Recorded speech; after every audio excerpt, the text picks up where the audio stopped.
My friend, I see you followed your nose to this lovely perfumery, perfume yard, perfactory? Yes, let's go with perfactory. A word of advice from a former perfume peddler. Never start your sales pitch with, "You smell like you could use some perfume." It has a surprisingly low success rate. This sensuous little island is where perfume was produced. Your nostrils are in for a treat, unless you're allergic, in which case I could sell you a wonderful remedy for a very reasonable price. No? Okay then. I'll check in on you at the end of your visit. See you soon, my friend.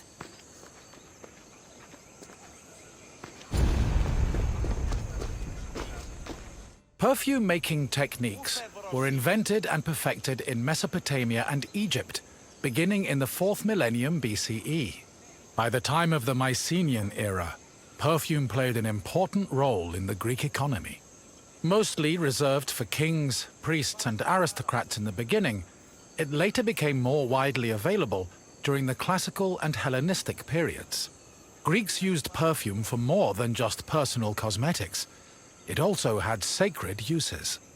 For example, cults would sometimes anoint their god's statue with perfume, and it was also used during rituals like weddings and funerals.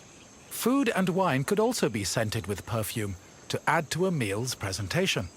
The art of making perfume was part of medicine and pharmacology, and physicians devoted entire books listing the best perfume recipes.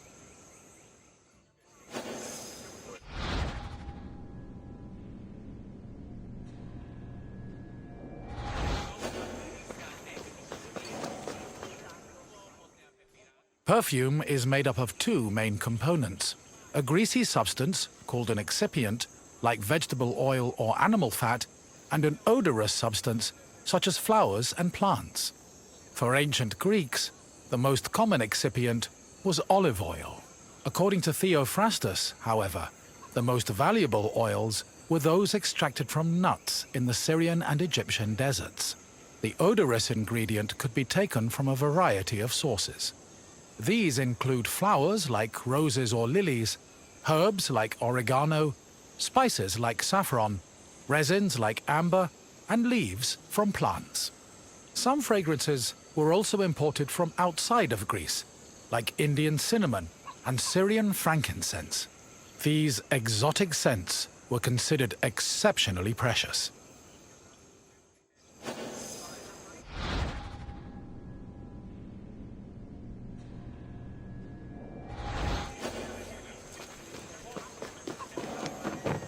Mixing scent into the fatty excipient was called enfleurage, of which there were two methods. If the flower being used for the scent was fragile, the preferred method of extraction was cold enfleurage, which required an oil-soaked cloth. First, the cloth was rubbed against the flower's petals, saturating the oil with the scent. Then, the cloth was pressed to wring out the scented oil. Hot enfleurage involved heating the excipient before mixing in the scented substance.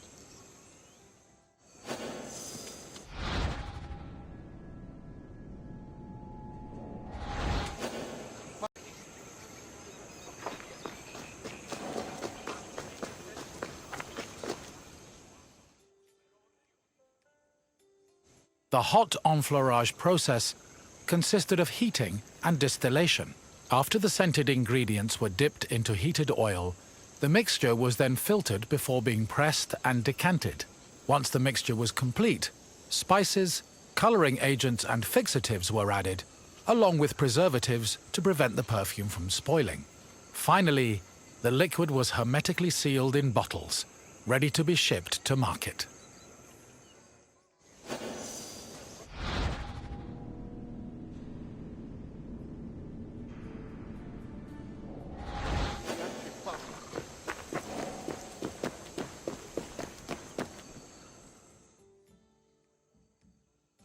Perfume was usually bottled in ceramic or glass flasks, but more luxurious fragrances were contained in ornamented and painted flasks. Lekythoi and Alabastra were elegant bottles designed for women, while Arabaloi were used by athletes. It was common for the bottle's craftsmen to brand them, to prevent frauds and knockoffs. Perfume shops were usually located in city centres, befitting of their importance. In addition to selling perfume, they were also sometimes used as meeting places. For example, the perfume shops near Athens' Agora were frequented every morning by the city's youth.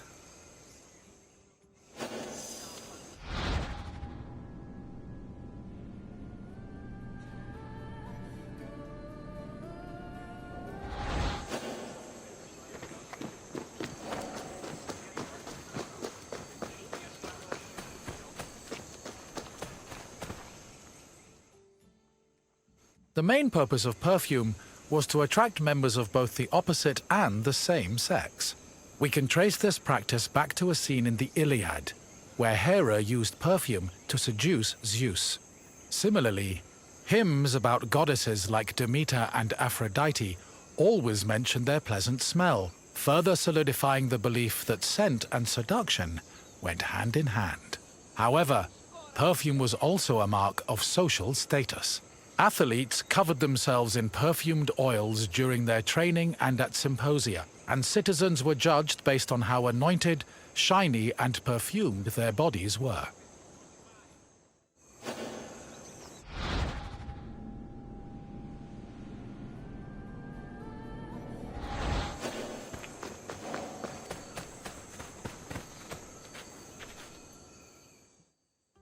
Hello again, my friend! I hope you see now how important perfume was, not only for aesthetic purposes, but for Greek social hierarchy. I wouldn't charge so much for my own bottles if I didn't know the value of what I was selling. What else can Marcos do for you?